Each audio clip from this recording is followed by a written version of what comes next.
नमस्कार दोस्तों, और आज हम जानेंगे कि चतुर्मास में होने वाली जो पूजाएं हैं किस प्रकार होती हैं। साथ में आज हम देखेंगे कि ऋषि पंचमी की जो पूजा है, कथा है और पूजन की पद्धति किस प्रकार कर सकते हैं। तो सबसे पहले हम पूजन की जो तैयारी कर लेंगे। आप एक पट्टे पे, पीढ़ा पे नीचे चौक पूर करके और एक पट्टा बिछा लीजिए। उस पट्टे पे आप एक कपड़ा बिछा सकते हैं। कपड़े पे आप एक थाली रख सकते हैं या केले के पत्ता रख सकते हैं और उस पर आप पान के पत्तों पर सप्तऋषि देवताओं की स्थापना कर सकते हैं। एक सिक्का सुपारी के माध्यम से हम यहाँ स्थापना कर लेते हैं। कुछ लोग मूर्ति की स्थापना भी यहाँ पर कर लेते हैं। तो यहाँ पर हमने पान के पत्ते पे सप्तऋषियों के नाम लिख करके सिक्का सुपारी से स्थापना कर ली है और कलश, गौरी और नवग्रह हम यहाँ पर रख के पूजन कर सकते हैं। सबसे पहले हम सभी देवताओं का आवाहन करेंगे। सबसे पहले हम भगवान गणेश जी का आवाहन करेंगे। तो हाथ में चावल लेकर के गणेश जी का ध्यान कीजिए। ओम गणानां त्वा गणपतिगुं गवामहे, प्रियाणां त्वा प्रियपतिगुं गवामहे, निधीनां त्वा निधिपतिगुं गवामहे, वशुमं आहं जानकृतम् आत्मजाशीकृतम्। ओम श्री गणेशाय नमः। गणेश जी पे जो सिक्का सुपारी है वहाँ पर चावल छोड़ दीजिए। हाथ में चावल लेकर के गौरी का ध्यान कर लें। सर्व मांगल मांगल्ये शिवे सर्वार्थ साधिके शरण्ये त्र्यंबके गौरी नारायणी नमोस्तुते। अम्बे अंबिके बालिके नामानि तीक्ष्ण कांपील वासिनीं गौर्याय नमः। जो सिक्का सुपारी या जो आपने गोबर की गोरी बनाई है वहाँ पर चावल छोड़ दीजिए। इसके बाद हम कलश का ध्यान करेंगे। हाथ में चावल लेकर के कलश का ध्यान करें। ओम कलशस्य मुखे विष्णु कंठे रुद्र समासतः मूले त्वस्तस्थो ब्रह्मा मध्यमाद् गणः स्मृतः कुक्षौ तु सागरः सर्वे शब्ददीप सुंदरा ऋग्वेदो यजुर्वेदो सामवेदो हतरुणा अंगै च सहिता सर्वे कलशं तु समाश्रितः अत्र गायत्री सावित्री शांति पुष्टिकरी तथा सर्वे समुद्रः सरस्वती तथानि जलदा नद्यः आयान्तु देव पूजार्थ दुरित जय कारकः गंगे च यमुने च गोदावरी सरस्वती नर्मदा सिंधु कावेरी जलस्निम सन्निधिं कुरुम। ओम श्री कलश देवता ब्रह्मा। कलश के ऊपर चावल छोड़ दीजिए। इसके बाद नवग्रह का ध्यान करें। ब्रह्मा मुरारिस्त्र प्रांतकारी भानु शशि भूमि शुद्धवदश्च गुरुश्च शुक्रा शनि राहु केत्वा सर्वे ग्रह शांति करवन्तु। नवग्रह पर चावल छोड़ दीजिए। इसके बाद सप्तऋषियों का ध्यान कर लीजिए हाथ में चावल लेकर के। ओम सहस्र शेरका पुरका सहस्राक्षा सहस्रपातो सभूमिभुं सर्वप्रत्वात् त्रिदशांगुलम महा सप्तऋषि देवताभ्यो नमः। ओम अरुंधति दिव्ये नमः। और चावल फूल छोड़ करके प्रणाम कर लीजिए। इसके बाद सभी देवताओं का जल से स्नान करवाइए। गंगे च यमुने च गोदावरी सरस्वती नर्मदा सिंधु कावेरी जलस्मिन् सन्निधिं कुरुम। जल से स्नान करवाने के बाद कच्चा दूध यदि आपके पास होगा तो कच्चे दूध से करवा दीजिए। ओम कामधेनु समद्भूतम सर्वेषां जीवनं परम पावनम यज्ञ हेतुश्च पयः स्नानार्थं प्रतिगृहताम्। पयः स्नानम समर्पयामि। फिर शुद्ध जल से करवाएं। गंगे जमुने च गोदावरी नर्मदा सिंधु कावेरी जलस्मिन् सन्निधिं कुरुम। स्नान के बाद जनेऊ पहना दीजिए। जनेऊ पहनाइए। ओम यज्ञोपवितं परमं पवित्रं प्रजापतेत यशर्जां पुरस्तात् आयुष्मग्रं प्रतिमुञ्ज शुभ्रं यज्ञोपवितं बलमस्तु तेजः। यज्ञोपवितं समर्पयामि। यज्ञोपवित चढ़ाने के बाद वस्त्र चढ़ा दीजिए। ओम ओम सुजातो ज्योतिषा सहसर्म वरोत्तमा सदत्स्वा वासु अग्ने विश्वरूपं गुं यस्य। ओम शीतवातोष्णचंद्राणां लज्जया रक्षमता शांतिं रचमय वस्त्रम उपवस्त्रम समर्पयामि। चंदन हल्दी कुमकुम का तिलक लगाएं। ओम श्रीखंडम चंदम दिव्यम गंडाद्यम शुम्भम लेपनम सुरश्रेष्ठम चंद्रम प्रतिग्रहीतां गंधद्वरां दुरादृश्यां नित्यपुष्टां करीष्णीं ईश्वरीं सर्वभूतानां तां ह्योपविश्रमः। चंद्रम समर्पयामि कुमकुमम समर्पयामि। इसके बाद अक्षत चढ़ा दीजिए, चावल चढ़ा दीजिए। ओम अक्षता च सुरश्रेष्ठ कुमकुमाक्ता सुभूतिता मया निवेदिता भक्त्या गृहण परमेश्वरा। ओम श्री सुधा श्याम शिवाय नमः गणेशाय काभ्याम नमः। ओम श्री सप्तऋषिदुताभ्यो नमः। अक्षतान् समर्पयामि। अक्षत के बाद फूल चढ़ा दीजिए। ओम माल्यादीनि सुगंधदीनि मालत्यादीनि वै प्रभो मया हृतानि पुष्पाणि पूजार्थं प्रतिगृहीतां महा। पुष्पम समर्पयामि। पुष्पमालां समर्पयामि। दूर्वा की अंकुर चढ़ा दीजिए, दूर्वा चढ़ा दीजिए। ओम कांडात कांडात परोहन्ति परुकः परुस्परे एवानो दूर्वे प्रतनु सहस्रण सदेन च। ओम श्री गणेशाय नमः। दूर्वांकुरान् समर्पयामि। बिल्वपत्रं समर्पयामि। ओम त्रिदलं त्रिगुणाकारं त्रिनेत्रं च त्रियायुधं त्रिजन्मपापसंहारम् एकबिल्वशिवारुण्मः बिल्वपत्रं समर्पयामि। ओम श्री गणेशाय नमः। बिल्वपत्रं समर्पयामि। सप्तऋषिदेवताभ्यो नमः। बिल्वपत्रं समर्पयामि। गणेशाम्बिकाभ्यां नमः। श्रीकलशदेवताभ्यो नमः। बिल्वपत्रं समर्पयामि। शमीपत्रं समर्पयामि। इसके बाद माता अरुंधति को, माता गौरी को स्वाहा सामग्री अर्पण करें। जो भी स्वाहा सामग्री आपके पास में है वो अर्पण करें। ओम अबीरम च गुलालम च हृद्रादि समन्वितम नाना परिमलम द्रव्यम ग्रहण परमेश्वरी। ओम श्री गौरी दिव्यै नमः। अरुंधति दिव्यै नमः। स्वाहा सामग्रीम द्रव्यम समर्पयामि। धूप दिखा दीजिए। ओम वनस्पतिरसोद्भूतो गंड्यादुगत्मः आग्र्य सर्वदेवानां धूपोऽयं प्रतिगृह्यतां धूपं समर्पयामि।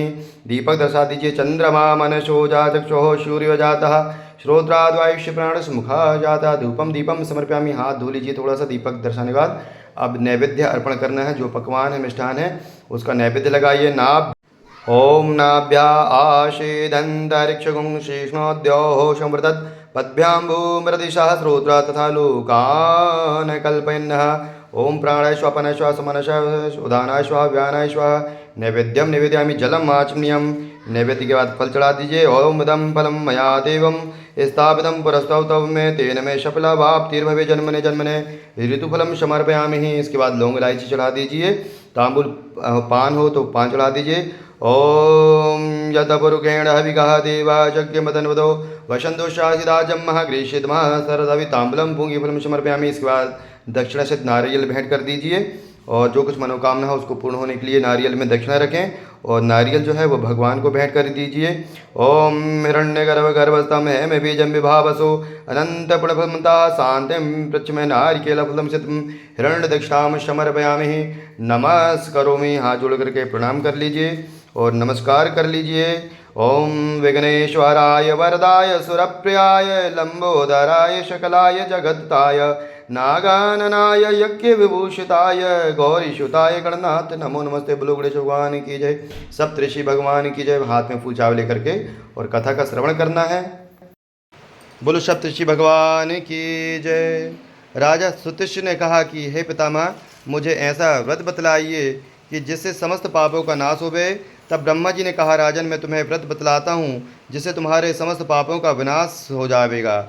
और वह ऋषि पंचमी का व्रत है जिसके करने से नारी जाति तमाम पाप दूर होकर के पुण्य की धर्म की भागी होती है। इसके लिए मैं तुमसे एक पुरातन कथा कहता हूँ। एक बार विदर्भ देश में एक ऊतक नाम के सदाचारी ब्राह्मण रहते थे।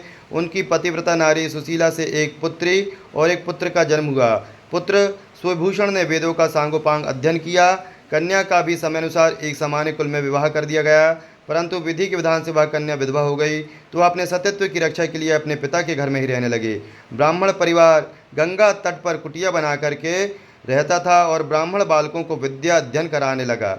एक दिन कन्या माता पिता की सेवा करके एक शिलाखंड पर शयन कर रही थी। रात में उसके शरीर में कीड़े पड़ गए। सुबह जब शिष्यों ने कन्या को अचानक इस दशा में देखा तो उसकी माता सुशीला को आवेदन किया कि माता, गुरुपुत्री के दुख को देखिए। गुरु पत्नी ने जाकर के अपनी पुत्र की अचानक दशा देखी तो नाना तरह से विलाप करने लगी और अपने पुत्री को उठा करके ब्राह्मण के पास ले आई। ब्राह्मण भी पुत्री की दशा को देख करके आश्चर्य में पड़ गया।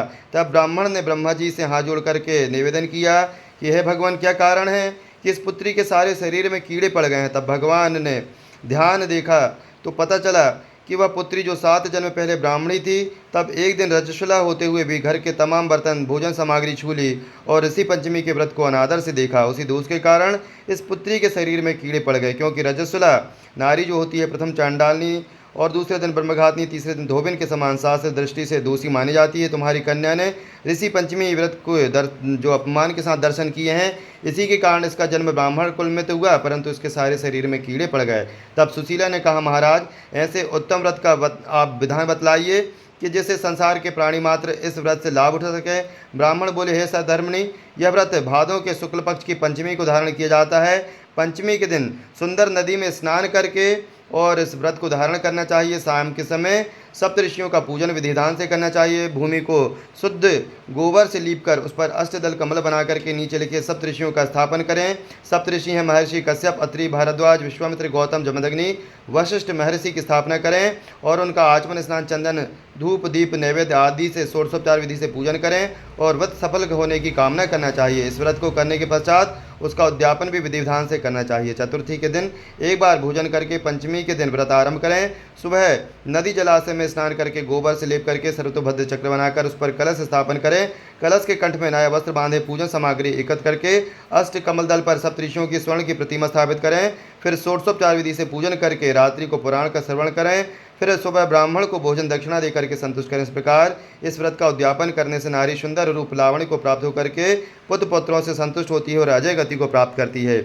इसी प्रकार एक दूसरी कथा भविष्य पुराण में आती है कि एक बार भगवान कृष्ण से महाराज युधिष्ठिर कहने लगे कि वह कौन सी पंचमी है जिसके करने से नारी जाति जो है दोषों से मुक्त होकर के पुत्र और संतान को प्राप्त होती है, सुख को प्राप्त होती है, आप मुझे संक्षेप में बताइए। भगवान कृष्ण कहने लगे, राजन, भादों के शुक्ल पक्ष की पंचमी को ऋषि पंचमी का व्रत रहने से नारी रजोलस से मुक्त होती है, क्योंकि जब इंद्र ने वृत्तासुर को मारा था तब ब्रह्म हत्या का एक भाग नारी के रज में, दूसरा नदी के फेन में, तीसरा भाग पर्वतों में, चौथा भाग अग्नि के प्रथम ज्वाल में विभक्त हुआ। इससे हर वर्ण की जाति की नारी को रजस्वला होने पर प्रथम दिन चांडाली, दूसरे दिन ब्रह्मघातनी, तीसरे दिन धोबिन के समान जो दोष लगता है। इससे उस दिन जो भी वस्तुओं को वह छूती है वह पवित्र होकर के दोषी होती है। इस ऋषि पंचमी व्रत को करने से वह दोष मुक्त होकर के नारी पवित्रता को प्राप्त होती है। हे राजन, विदर्भ देश में एक संजित नाम के राजा थे और उसी राज्य में सुमित्र नाम का एक विद्वान ब्राह्मण था। उसकी पत्नी का नाम जयश्री था। एक दिन किसी कार्य में रहते हुए वह रजस्वला धर्म को प्राप्त हो गई और समयानुसार भोजन प्रति वस्तु छूती रही। इस प्रकार समय पाकर के दोनों पति पत्नी की मृत्यु हो गई। मरने पर ब्राह्मणी को कुतिया का जन्म मिला और ब्राह्मण को बैल का जन्म लेना पड़ा। पर इन दोनों को अपने तप के प्रभाव से पूर्व जन्मों की बातों का स्मरण बना रहा और दोनों प्राणी अपने ही पुत्र के घर में पालित हुए। एक दिन पितृपक्ष में ब्राह्मण कुमार ने अपने पिता को श्राद्ध तिथि में विधि के साथ ब्राह्मण भोज रखा और अपनी पत्नी से स्वादिष्ट पकवान बनाने की आज्ञा दी। इधर ब्राह्मण पतोहुओं ने पकवान खीर बना करके तैयार की। भाग्यवशात एक सर्प उस खीर में जहर उगल करके चला गया। यह सारा हाल वह ब्राह्मणी कुतिया बनी बैठी देख रही थी। उसने सोचा कि अगर ब्राह्मण खीर खाएंगे तो मृत्यु को प्राप्त हो जाएंगे, इससे मेरे लड़के को ब्रह्महत्याओं का भारी पाप लगेगा। इसलिए उस खीर को उस कुतिया ने जानबूझ करके जूठी कर दी। तो बहू ने उस कुतिया को इतनी मार मारी कि उसकी कमर तोड़ दी और खीर फेंक करके दूसरी बना ली। श्राद्ध कर ब्राह्मणों को भोजन कराया गया। रात को कुतिया ने जाकर के अपने पूर्वपति बैल से दिन में होने वाली सारी घटना बताई। तो बैल बोला, प्रिय, तुम्हारे ही पाप के संसर्ग से आज मुझे बैल होना पड़ा है और आज मेरे लड़के ने दिन भर मेरा मुंह बांध करके जोता है और अभी तक एक मुट्ठी घास तक नहीं डाली है। सारी बातें छिपा वह ब्राह्मण बालक सुनता रहा, जिससे बड़ा दुखी हुआ और दोनों माता पिता को भोजन दे करके वह दुख में वन में चला गया। उधर ऋषियों को दंडवत करके पूछा, महाराज, मेरे माता पिता कुतिया व बैल की योनि में है, वह किस प्रकार इस योनि से छुटकारा पा सकेंगे? ऋषियों ने बताया कि माता पिता ने रजो धर्मदेव से कुतिया और बैल का जन्म पाया है। इससे तुम घर जाकर के विधि से उत्तम व्रत ऋषि पंचमी का करके उसका फल अपने माता पिता को समर्पण करो, जिससे वह इस पशु योनि से मुक्त होकर के स्वर्ग को प्राप्त करेंगे। मुनियों से विधि सुनकर के ब्राह्मण पुत्र ने आकर के विधि विधान से सर्वांग सहित भादों के शुक्ल पक्ष की पंचमी का ऋषि पंचमी का व्रत किया और श्रद्धा से उस फल का जो व्रत का जो फल था अपने माता पिता को समर्पण किया, जिसके प्रभाव से वह क्रूर योनि से छूट करके दिव्यमान पर आरूढ़ हो गए और स्वर्ग को प्राप्त हुए। राजन, जो नारी इस व्रत को विधि पूर्वक करती है, श्रद्धा से प्राप्त करती है, वह सप्तऋषियों का पूजन करती है, वह नारी भयंकर रजस्वला दोष से छूट करके शीघ्र ही धन धान्य और पुत्र पौत्र सुखादि को प्राप्त करती है। इसलिए इस व्रत को करने से नारी जाति का प्रमुख कर्तव्य, इससे मन तन आदि के दोषों से मुक्ति मिलती है। जो फल तीर्थों को करने से मिलता है वह इस व्रत को करने से अनायास ही नारी जाति को मिल जाता है। बोलो सप्तऋषि भगवान की जय हो। फूल चावल चढ़ा दीजिए, प्रणाम कर लीजिए, अग्नि का पूजन कर लीजिए, जल से अर्घ के चंदन चावल लगा दीजिए। ओम श्री गणेशाय नमः स्वाहा। ओम गौरीदेवी नमः स्वाहा। श्री कलश देवताभ्यो नमः स्वाहा। श्री नवदाभ्यो नमः स्वाहा। लक्ष्मी नारायण देवताभ्यो नमः स्वाहा। भवानी शंकरदाभ्यो नमः स्वाहा। सप्तऋषि देवताभ्यो नमः स्वाहा। कुल देवताभ्यो नमः स्वाहा। इष्ट देवताभ्यो नमः स्वाहा। वास्तु देवताभ्यो नमः स्वाहा। स्थान देवताभ्यो नमः स्वाहा। सर्वेभ्यो देवेभ्यो नमः स्वाहा। जल घुमा दीजिए एक बार और थोड़ा सा कुछ मिष्ठान छोड़ दीजिएगा उसमें नैवेद्य रूप में। ओम शर्कराखंड खाद्यानि दधिचीर्गतानि च आहारं भक्षं च नैवेद्यं प्रतिग्रहीतां प्राणाय स्वाहा पानाय स्वाहा समानाय स्वाहा उदानाय स्वाहा। व्यानाय स्वाहा नैवेद्यम निवेदयामि। जलम आचमनीयम, एक बार जल कार्य फेर दीजिएगा और आरती जला लीजिए और आरती जला करके आरती का पूजन कर लें। ओम चंद्रमा मनसोजा चक्षुः सूर्यो जायता श्रोत्राद्वायुष्य प्राणस्य मुखादग्निर्जातः। आराधिक्यं समर्पयामि, कर्पूर नीराजवं समर्पयामि।